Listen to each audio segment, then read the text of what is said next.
So they face off against Canada in the first round, and I thought it was very exciting, right? They have the fights and everything.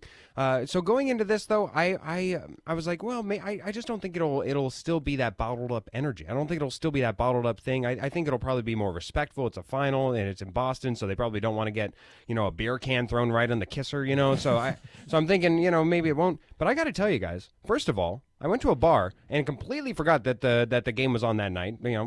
Faux pas on me. I was like, oh yeah, I would have been like the Ben, not bend over. What's your Ben Ben? two. Ben Dub. Ben two. Yeah, Ben two. Yeah, so Ben Dub, whatever. I'm like him, or I'm gonna catch the highlights over there at a bar. And then I was at a bar, and then all of a sudden I was like, oh, it is busy. It is super popping out here. What is? Oh, that's right, the hockey game. And guys, let me tell you. There was a fervor. There was a palpable energy at that bar, specifically for hockey. First of all, hockey, American hockey. You would have thought that this was an Olympic event. People were living and dying and chanting USA, and gosh darn wearing, like, I think I saw, and it wasn't me, but I saw a USA Speedo being worn around. Like, some people were. That was me.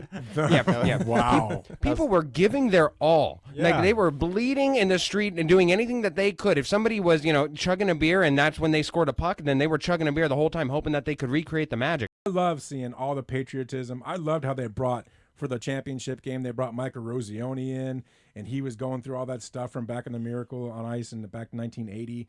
It was so much fun to watch. And then I was so hoping the Boston fans would not boo. They would not be the classless Canadian fans, right? That they would show that, hey, look, little brother, I know that we've been beating you up a little bit lately. Get over it. It's okay. You know how you beat up your little brother once in a while. Sure. We're just going to go ahead and be professional here, and we're going to show patriotism. And they actually sang with the Canadians, some of them did, even in their national anthem, which I thought was very cool. And then they went off on our national anthem and had a good time. And that was probably one of the best hockey games I've seen in probably 15, 20 years.